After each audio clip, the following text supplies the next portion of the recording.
7월 두 번째 청년 부흥에 참여하신 여러분을 축복합니다. 오늘 본문의 말씀은 사무엘상 5장 6절로 12절입니다. 다 같이 합독하겠습니다. 사무엘상 5장 6절로 12절 말씀입니다. 여호와의 손이 아스돗 사람에게 엄중히 더하사 독한 종기의 재앙으로 아스돗과 그 지역을 쳐서 망하게 하니 아스돗 사람들의 이를 보고 이르되 이스라엘 신의 궤를 우리와 함께 있지 못하게 할지라 그의 손이 우리와 우리 신 다곤을 친다 하고 이에 사람을 보내어 블레셋 사람들의 모든 방백을 모으고 이르되 우리가 이스라엘 신의 궤를 어찌하랴 하니 그들이 대답하되 이스라엘 신의 궤를 가드로 옮겨 가라 하므로 이스라엘 신의 궤를 옮겨 갔더니 그것을 옮겨간 후에 여호와의 손이 심히 큰 환난을 그 성읍에 더하사 성읍 사람들의 작은 자와 큰 자를 다 쳐서 독한 종기가 나게 하신지라. 이에 그들이 하나님의 궤를 에그론으로 보내니라. 하나님의 궤가 에그론에 이른즉 에그론 사람이 부르짖어 이르되 그들이 이스라엘 신의 궤를 우리에게로 가져다가 우리와 우리 백성을 죽이려 한다 하고 이에 사람을 보내어 블레셋 모든 방백을 모으고 이르되 이스라엘 신의 궤를 보내어 그 있던 곳으로 돌아가게 하고 우리와 우리 백성이 죽임 당함을 면하게 하지 하니 이는 온 성읍이 사망의 환난을 당함이라. 거기서 하나님의 손이 엄중하심으로 죽지 아니한 사람들은 독한 종기로 치심을 당해 성읍의 부르짖음이 하늘에 사무쳤더라. 아멘. 오늘 청년 여러분에게 말씀을 증거하는 가운데 가슴 벅참을 느낍니다. 에스겔이 본 환상 속에 하나님의 말씀이 대안될 때 마른 뼈가 하나님의 군대가 되어짐을 보며 이 땅에 십자가의 군사로 세워질 청년 여러분들을 기대하게 됩니다. 오늘 본문이 속한 사무엘상 제5장은 언약궤를 빼앗아간 블레셋에게 하나님의 손이 엄중하게 역사하신 사건을 기록하고 있습니다. 하나님께서 사무엘을 이스라엘의 새 지도자로 세우셨음에도 불구하고 사무엘상 제5장에는 또는 제6장에는 사무엘의 이름조차 등장하지 않고 있음을 보게 됩니다. 다만 여호와의 손이 직접 개입되어 엄중하게 역사하신 사건만이 단순하게 기록되어 있죠. 사무엘상 우리 본문 오늘 본문 읽었던 본문의 말씀을 좀 몇 가지 보려고 하는데요. 사무엘상 5장 6절 볼까요? 여호와의 손이 아스돗 사람에게 엄중히 더하사 독한 종기의 재앙으로 아스돗과 그 지역을 쳐서 망하게 하니. 사무엘상 5장 9절 볼까요? 그것을 옮겨간 후에 여호와의 손이 심히 큰 환난을 그 성읍에 더하사 성읍 사람들의 작은 자와 큰 자를 다 쳐서 독한 종기가 나게 하신지라. 5장 11절 볼까요? 이에 사람을 보내어 블레셋 모든 방백을 모으고 이르되 이스라엘 신의 궤를 보내어 그 있던 곳으로 돌아가게 하고 우리와 우리 백성이 죽임당함을 면하게 하자 하니 이는 온 성읍이 사망의 환난을 당함이라. 거기서 하나님의 손이 엄중하심으로. 자, 이것은 무엇을 말하고 있는 걸까요? 그것은 비록 사무엘 같은 강력한 사사가 등장한다 하더라도 그 배후에서 역사하시는 분은 오직 여호와 하나님 한 분뿐임을, 오직 여호와 하나님 한 분뿐이라는 사실을 보여주는 것이 아닐까요? 당시 이스라엘은 영적으로 완전히 붕괴되었고 아직 다시 세우심을 받지 못한 상태였죠. 이스라엘이 철저하게 무력해진 거죠. 따라서 이스라엘은 아무 능력도 발휘할 수 없었던 것입니다. 그러므로 여호와의 손이 직접 개입하는 것 외에는 다른 방법이 없었던 거죠.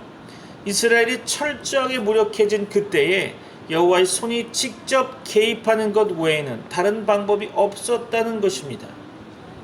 이스라엘이 철저하게 무력해진 그때에 여호와의 손이 직접 개입하셔서 블레셋을 징벌하심으로써 하나님께서는 여호와의 엄중하심을 밝히 드러내 보이셨습니다. 언약궤를 빼앗고 하나님을 모욕하며 의기양양했던 블레셋은 이제 두 손 들고 완전히 항복하여 여호와의 엄중하심을 인정할 수밖에 없었던 거죠. 블레셋 사람들은 하나님의 궤를 빼앗아 자신들의 우상 다곤의 신상 옆에 두었죠. 그들은 하나님의 궤를 매우 중요한 전리품으로 생각했던 것 같습니다. 여호와의 궤를 다곤의 신상 옆에 둠으로써 그들은 다곤 신의 우월성을 자랑하며 동시에 그들이 다곤의 도움으로 전쟁에서 이겼다는 사실을 온 세상에 과시하고 싶었겠죠. 예전의 전쟁은 인간들이 하지만 신들의 전쟁으로 여겼습니다. 그래서 이스라엘이 블레셋에 패했다는 것은 그들의 신들의 싸움에서 블레셋 신인 다곤이 이스라엘 신을 이겼다는 것을 암시하고 그로 말미암아 이스라엘은 도저히 이해가 되지 않았지만 다곤 신을 숭배한 블레셋은 기고만장했겠죠. 그러나 그들의 자만심과 우월감은 잠시뿐이었죠. 이튿날 아침 블레셋 사람들이 일찍이 일어나 보니 다곤의 상이 여호와의 궤 앞에 꼬꾸라져 그 얼굴이 땅에 닿아 있었던 거죠. 그들이 그 상을 일으켜 세웠지만 그 다음날 아침 다곤의 상은 또다시 여호와의 궤 앞에서 꼬꾸라져 얼굴이 땅에 닿았고요. 그 머리와 두 손목은 끊어져 문지방에 걸쳐 있었던 거죠. 그리고는 다곤의 몸뚱이만 덩그러니 남아 있었죠.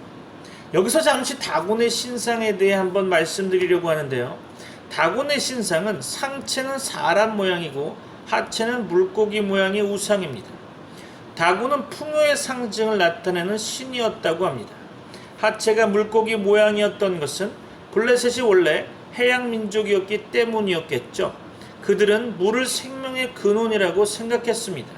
북부 가나안의 우가릿 문서에는 다곤이 가나안의 농경신 바알의 아버지였다고 기록하고 있습니다. 여하간 성경은 그 이후에 블레셋 사람들이 다곤의 문지방을 밟지 않았다고 기록하고 있습니다. 그들은 어리석게도 깨진 우상, 꼬꾸라진 우상, 손목이 끊어져 완전히 무너져버린 우상을 섬기며 숭배하고 있었던 거죠. 그들이 지켜주지 않으면 서 있을 수도 없는 그 우상을, 그들이 유지하고 돌보지 않으면 꼬꾸라질 수밖에 없는 그 우상 덩어리를, 스스로의 힘으로는 다시 일어설 수 없는 그 우상을, 그들은 그런 죽은 우상을 섬기고 안타까워하면서 발을 동동 구르고 있었던 거죠. 여담이지만 우리나라에도 옛날부터 문지방을 밟으면 복이 달아난다는 미신적인 이야기가 전해 내려오고 있습니다. 혹시 이 미신이 고대 블레셋의 우상과 어떤 관련이 있지는 않을까 한번 생각해 보았습니다. 여하간 스바냐 1장 9절 한번 볼까요? 스바냐 1장 9절. 그날에 문턱을 뛰어넘어서 포악과 거짓을 자기 주인의 집에 채운 자들을 내가 벌하리라. 뭔 소리죠? 다곤의 상은 사람들이 빚어 만든 죽은 우상에 불과하죠. 이사야서 46장 5절로 7절 볼까요? 너희가 나를 누구에게 비기며 누구와 짝하며 누구와 비교하여 서로 같다 하겠느냐? 사람들이 주머니에서 금을 쏟아내며 은을 저울에 달아 도금장이에게 주고 그것으로 신을 만들게 하고 그것에게 엎드려 경배하며 그것을 들어 어깨에 메어다가 그의 처소에 두면 그것이 서 있고 거기에서 능히 움직이지 못하며 그에게 부르짖어도 능히 응답하지 못하며 고난에서 구하여내지도 못하느니라. 아멘이죠? 사무엘상 12장 21절에 돌아서서 유익하기도 못하며 구원하지도 못하는 헛된 것을 따르지 말라. 그들은 헛되니라. 사람들은 왜 죽은 우상을 섬기며 헛된 우상에 절할까요? 왜 다곤의 문지방을 밟지 않고 문턱을 뛰어넘을까요? 왜 꼬꾸라지고 깨진 우상 앞에서 발을 동동 구르며 안타까워할까요? 왜 다곤을 심판하신 여호와 하나님께 돌아오지 않을까요? 이 문제의 답은 아마도 사람들의 죄성 때문일 것입니다. 신을 섬기는 것 같지만 실상은 신까지도 자기 멋대로 부리며 조종하려는 뿌리 깊은 죄 때문일 것입니다. 사단은 이 뿌리 깊은 죄성을 교활하게 이용하고 있죠. 네가 하나님을 거부하고 내 말을 들으면 너도 하나님처럼 될 수 있다고 사람들을 미혹합니다. 하나님의 명령을 거부하고 선악과를 따먹으면 너도 눈이 밝아져서 하나님과 같이 될 수 있다고 우리를 유혹하고 있는 거죠. 이것은 사단의 속임수입니다. 하나님을 종처럼 부리고 싶은 타락한 심성, 그 끈질긴 죄악의 근성 때문에 사람들은 속는 줄 알면서도 우상을 섬기고 어리석은 줄 알면서도 우상을 숭배합니다. 그리고는 꼬꾸라진 죽은 우상 앞에서 발을 동동 구르며 안타까워하는 거죠. 블레셋 사람들도 그랬던 것입니다. 그들은 다곤의 신상이 무참하게 깨지고 꼬꾸라진 것을 직접 목도했죠. 그 손목이 끊어진 것도 보았습니다. 그들의 우상이 얼마나 무력한지, 그들의 신상이 얼마나 무참하게 꼬꾸라졌는지 그들은 직접 지켜보게 되었죠. 그럼에도 불구하고 그들은 깨닫지 못했던 것입니다. 살아계신 하나님께 돌아오지 않았죠. 다만 꼬꾸라진 우상을 다시 세우며 발을 동동 구르고 안타까워했을 뿐이었죠. 그렇게도 어리석었던 블레셋, 그렇게도 깨닫지 못했던 블레셋, 그렇게도 강팍했던 블레셋 거민들에게 하나님은 이제 독한 종기, 곧 독종의 재앙을 내리십니다. 그들의 신상이 무참하게 꼬꾸라지는 것을 보고도 여전히 돌이키지 않고 그 우상을 떠받들며 섬기던 블레셋 사람들에게 하나님의 심판이 직접 임하게 된 거죠. 그러나 독종 심판에도 불구하고 그들은 회개하고 돌이키지 않았던 것을 보게 됩니다. 회개는커녕 그들은 여호와의 손이 우리와 우리 신 다곤을 친다고 외치며 우리가 이스라엘 신의 궤를 어찌하랴, 이스라엘 신의 궤를 가드로 옮겨가라 하며 여러 가지 얕은 꾀로 하나님의 궤를 이곳저곳 옮겨 다녔죠. 그러나 독종의 재앙은 시간이 갈수록 장소를 옮겨갈수록 점점 더 심해졌죠. 모든 방법을 다 동원해 보았지만, 블레셋의 모든 도시를 다 옮겨 다녔지만 그들은 하나님의 엄중한 심판을 도저히 피할 수 없었던 거죠. 드디어 온 성읍이 죽음의 재앙을 피할 수 없게 되자 그들은 외쳤습니다. 그들이 이스라엘 신의 궤를 우리에게로 가져다가 우리와 우리 백성을 죽이려 한다. 이스라엘 신의 궤를 보내어 그 있던 곳으로 돌아가게 하고 우리와 우리 백성이 죽임당함을 면하게 하자. 오늘 본문 사무엘상 5장 10절로 11절 말씀이죠. 그들은 어쩔 수 없이 두 손 들고 모두 항복했던 것입니다. 성경은 블레셋의 모든 방백들이 함께 모여 여호와의 궤를 돌려보내기로 결의했다고 사무엘상 5장 11절에서는 기록하고 있습니다. 청년 여러분, 혹시라도 여러분이 죽은 우상 섬기는 자리에 서지 않기를 바랍니다. 세상적인 욕심을 채우기 위해 헛된 우상을 섬기며 숭배하는 자리에 앉지 않기를 소원합니다. 복이 달아난다고 문지방을 건너뛰며 미신적으로 복을 구하게 되지 않기를 권면합니다. 취직과 승진을 위해 점을 보고 이사갈 때 손 없는 날을 찾으며 조상의 음덕을 기린다고 좋은 묘자리를 찾고 풍수와 사주에 미혹되어 궁합을 보러 다니는 일들이 없기를 촉구합니다. 성경은 말합니다. 골로새서 3장 5절이죠. 그러므로 땅에 있는 지체를 죽이라. 곧 음란과 부정과 사욕과 악한 정욕과 탐심이니 탐심은 우상 숭배니라. 마태복음 6장 24절이죠. 한 사람이 두 주인을 섬기지 못할 것이니 혹이를 미워하고 저를 사랑하거나 혹이를 중히 여기고 저를 경히 여김이라. 너희가 하나님과 재물을 겸하여 섬기지 못하느니라. 아멘. 다곤의 손목은 끊어졌지만 여호와의 손은 엄중했습니다. 성경은 살아계신 하나님의 엄중하신 손과 죽은 우상 다곤의 끊어진 손목을 날카롭게 대비하고 있는 것을 보게 됩니다.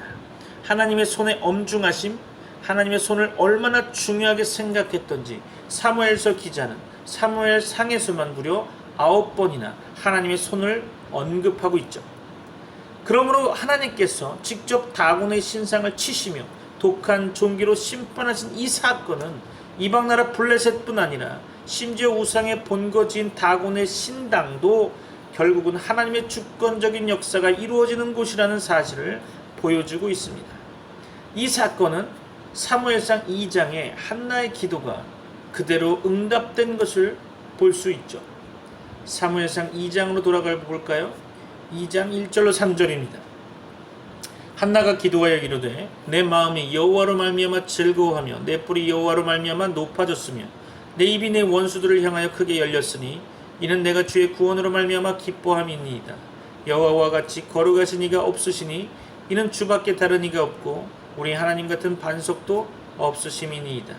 심히 교만한 말을 다시 하지 말 것이며 오만한 말을 너희의 입에서 내지 말지어다. 여호와는 지식의 하나님이시라 행동을 달아보시느니라.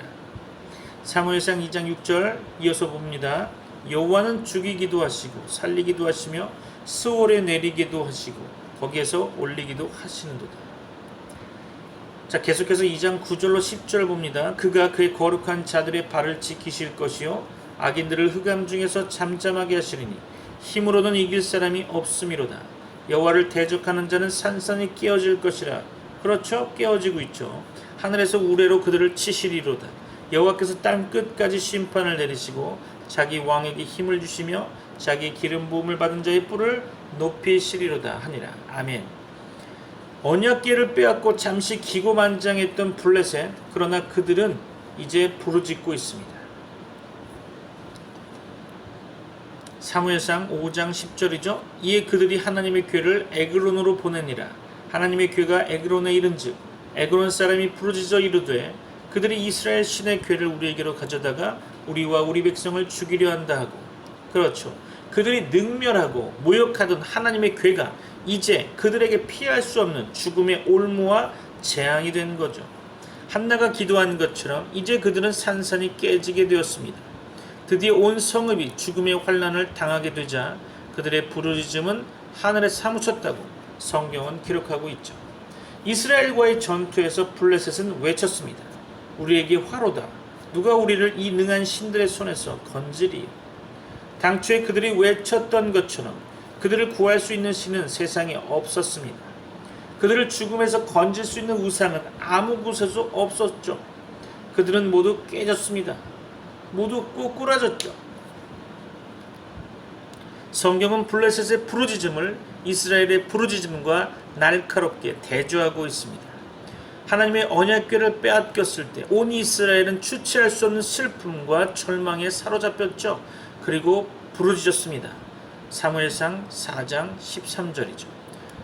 그가 이를 때는 엘리가 길 옆 자기의 의자에 앉아 기다리며 그의 마음이 하나님의 궤로 말미암아 떨릴 즈음이라. 그 사람이 성읍에 들어오며 알림에 온 성읍이 부르짖는지라. 그러나 이제 하나님의 손이 엄중하게 그들을 심판하시자 블레셋의 부르짖음이 하늘에 사무치게 되죠. 사무엘상 오늘 본문의 말씀 5장 11절로 12절입니다. 이에 사람을 보내어 블레셋 모든 방백을 모으고 이르되 이스라엘 신의 궤를 보내어 그 있던 곳으로 들어가게 하고 우리와 우리 백성이 죽임 당함을 면하게 하자니 이는 온 성읍이 사망의 환난을 당함이라. 거기서 하나님의 손이 엄중하심으로 죽지 아니한 사람들은 독한 총기로 치심을 당해 성읍의 부르짖음이 하늘에 사무쳤더라. 그들은 잠시 이기는 것 같았죠. 그리고 의기양양하게 그들의 힘을 자랑했었습니다. 그러나 그것은 그들의 오만이며 그들의 착각이었던 거죠. 성읍의 부르짖음이 하늘에 사무쳤을 때 그들의 교만은 무참히 깨졌습니다. 그러나 그들이 하나님을 믿었던 것은 아니죠. 그럼에도 불구하고 그들은 하나님의 엄중하심과 그 권능을 인정하지 않을 수 없었던 거죠. 예수님께서 십자가에 달리셨을 때 사단은 그가 이기고 하나님이 패한 줄 알았을 것입니다. 고로 우리 주님께서 운명하셨을 때 주를 사랑하며 주를 따르던 사람들은 모두 절망했죠.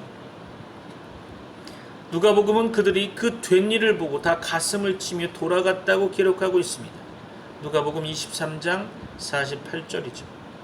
마태복음은 막달라 마리아, 야고보와 요셉의 어머니 마리아, 세베대의 아들들의 어머니 또한 갈릴리에서부터 신실하게 주를 섬기며 골고다까지 따라왔던 많은 여인들이 속수무책으로 멀리서 바라만 보고 있었다고 기록하고 있죠. 그들에게는 더 이상 울 힘도 없었습니다.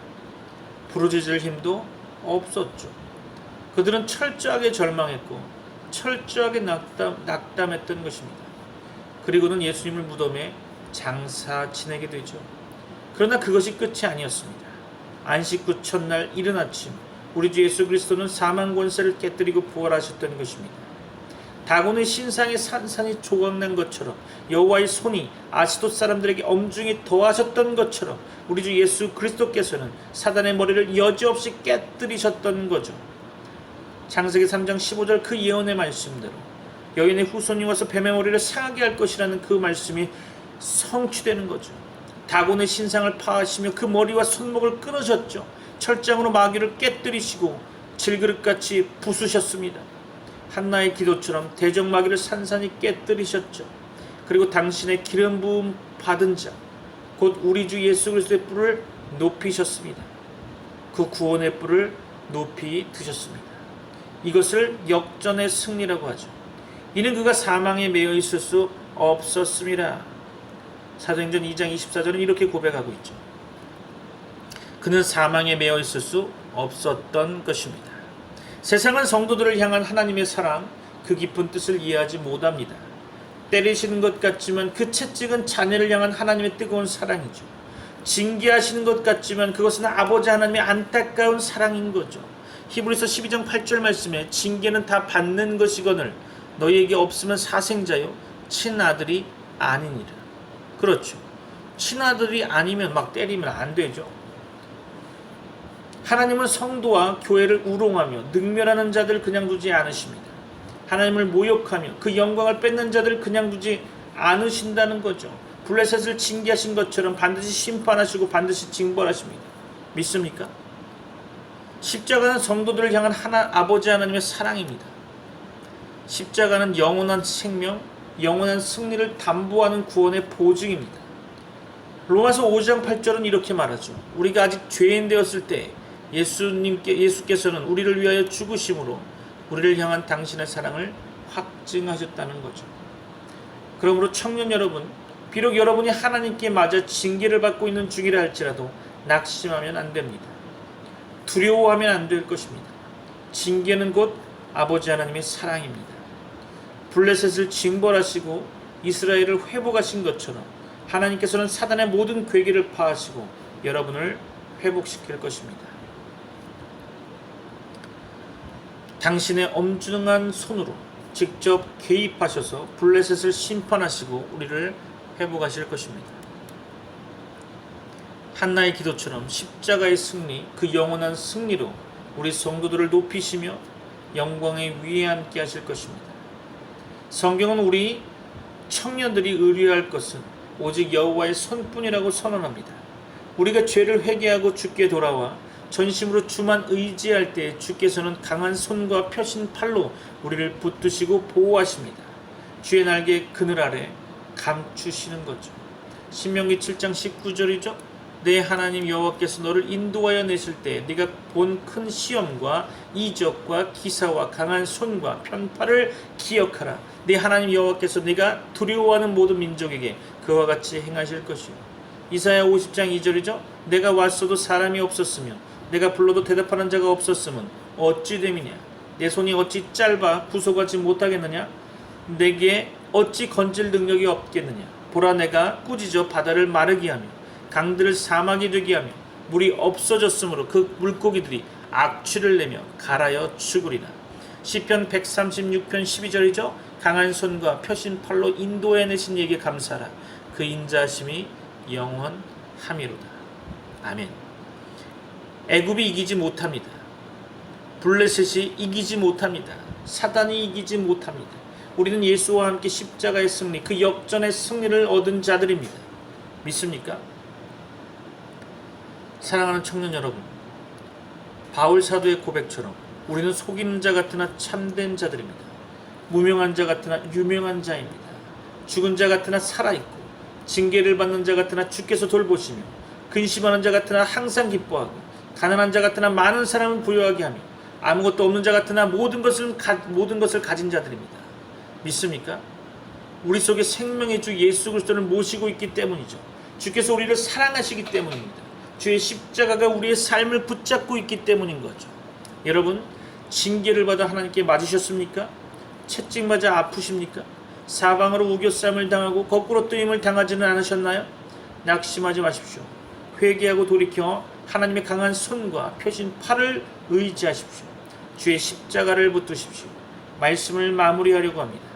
이 시간 여러분에게 믿음으로 결단하는 시간이 되길 소망합니다. 이 시간 여러분에게 믿음으로 결단하는 시간 되기를 바랍니다. 여러분, 하나님은 살아계십니다. 오늘도 살아계셔서 역사하시며 세상을 주관하십니다.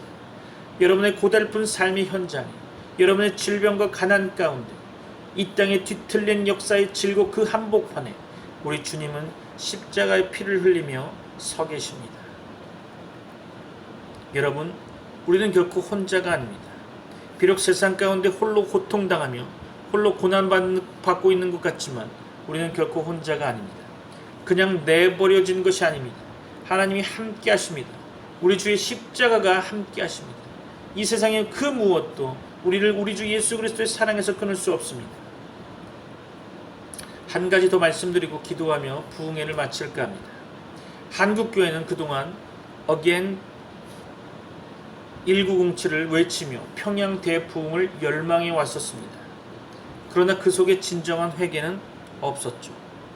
물량주의와 세속주의의 틈바구니 속에서 양적 성장을 추구하며 장대한 건물과 교세를 자랑했지만 진정 말씀으로 돌아가 회개하는 돌이킴의 운동은 아니었죠. Again 1907을 외치는 수많은 집회와 이벤트들이 있었지만 진정한 회개 운동은 아니었던 것으로 보여집니다. Again 1907을 열망하는 한국교회에게 2007년 7월 하나님은 부흥 대신에 순교의 피를 허락하셨습니다. 하나님의 메시지는 무엇이었을까요? 순교의 피를 뿌리게 하신 하나님의 뜻은 무엇이었을까요? 이제라도 회개하고 돌이키라는 거죠. 찌들 대로 찌든 우리의 죄악들을, 교회 공동체와 민족의 죄를 잡아가고 다시 돌아오라는 것이었죠. 다시 하나님의 말씀 앞에 서라는 것입니다. 때로 하나님은 한 성도의 삶보다 그의 죽음을 통해 더 많은 말씀하실 때가 있습니다. 어쩌면 하나님은 2007년 7월 샘물교회가 23명 봉사단을 아프가니스탄에 파송했을 때 그곳에서 납치된 사건 속에서 배영규 목사님과 심성민 형제의 죽음을 통해서 우리에게 더 안타깝게 말씀하고 계신지도 모르겠습니다. 우리는 이 메시지를 잘 분별해야 할 것입니다. 이 순교의 피를 헛되게 하면 안 됩니다. 포기하면 안 됩니다. 우리가 포기하면 그것은 어떻게든 선교를 방해하고 저지하려는 사단의 속임수, 그 괴계에 지는 것입니다. 앞으로 아프가니스탄을 가슴에 묻고 아랍세계와 이슬람을 가슴에 품고 더욱 조직적으로, 더욱 전략적으로, 더욱 순결하고 더욱 지혜롭게 피 뿌린 십자가의 복음을 전해야 할 것입니다. 그 언젠가 주뵐 때까지 주를 위해 싸워야 할 것입니다. 이 시간 우리 자신을 돌아보기 원합니다. 혹 우리의 범죄 때문에 고통받는 이웃은 없는지, 혹 우리의 실수와 죄악 때문에 자녀들이 곁길로 가고 있지는 않은지, 혹 우리의 교만과 불신앙 때문에 무고한 순교의 피가 흘려지고 있지는 않은지 조용히 묵상하고 회개하며 하나님의 음성을 듣기를 원합니다. 하나님은 살아계십니다. 우리가 돌이키고 회개하면, 전심으로 부르짖으면 하나님은 반드시 응답하십니다. 이 시간 선포합니다. 우리를 그리스도의 사랑에서 끊을 수 있는 것은 이 세상에 아무것도 없습니다. 아프가니스탄의 형제자매들처럼 비록 종일 주를 위하여 죽임을 당게 되며 도살을 양같이 여김을 받는다 하더라도 이 모든 일에 우리를 사랑하신 이로 말미암아 우리가 넉넉히 이길 것을 확신합니다. 하나님은 살아계십니다. 여러분에게 하나님의 은혜와 평강이 충만하시길 소망합니다. 우리 다 같이 기도하겠습니다.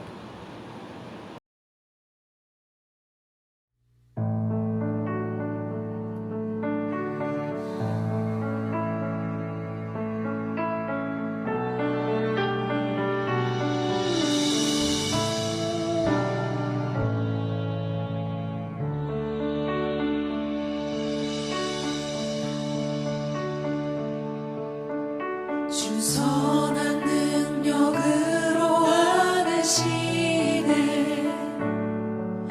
그 크신 팔로 날 붙드시네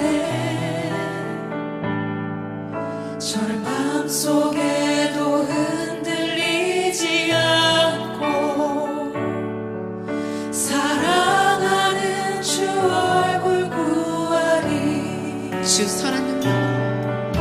주 선한 능력으로 안으시네.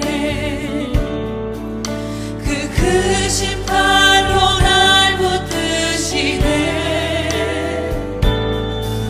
절망 속에도 흔들리지 않고 사랑하는 주 얼굴 구하리. 선한 능력으로 일어서니 주만을 지하리. 믿음으로 우리 고뇌 안에 주 오실 그날 영광의 새날을 맞이하리. 이전의 괴로움 날 애워싸고 고난의 길을 걷는다 해도 주님께 모두 맡긴 우리 영혼 끝내 승리의 날을 맞으리. 선한 능력으로 일어서니 주만을 지하리. 믿음으로 우리 고뇌 안에 주 오실 그날 영광의 새날을 맞이. 목소리 높여서 주님이 마신 고난의 승잔을 우리도 감사하며 받으리. 주님의 남은 고난 채워가며 예수와 복음 위에 살리라. 선한 능력으로 일어서니 주만을 지하리. 믿음으로 우리 고뇌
영광의 새날을 맞이하리. 아멘.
Von guten Mächten treu und still umgeben, behütet und getröstet wunderbar. So will ich diese Tage mit euch leben und mit euch gehen in ein neues Jahr. Von guten Mächten wunderbar geborgen, erwarten wir getrost, was kommen mag. Gott ist mit uns am Abend und am Morgen und ganz gewiss an jedem neuen Tag. Noch will das Alte unsere Herzen quälen, noch drückt uns böser Tage schwere Last. Ach Herr, gib unseren aufgescheuchten Seelen das Heil, für das du uns bereitet hast. Von guten Mächten wunderbar geborgen, erwarten wir getrost, was kommen mag. Gott ist mit uns am Abend und am Morgen und ganz gewiss an jedem neuen Tag. Lass warm und still die Kerzen heute flammen, die du in unsere Dunkelheit gebracht. Für wenn es sein kann, wieder uns zusammen. Wir wissen es, dein Licht scheint in der Nacht. Von guten Mächten wunderbar geborgen, erwarten wir getrost, was kommen mag. Gott ist mit uns am Abend und am Morgen und ganz gewiss an jedem neuen Tag.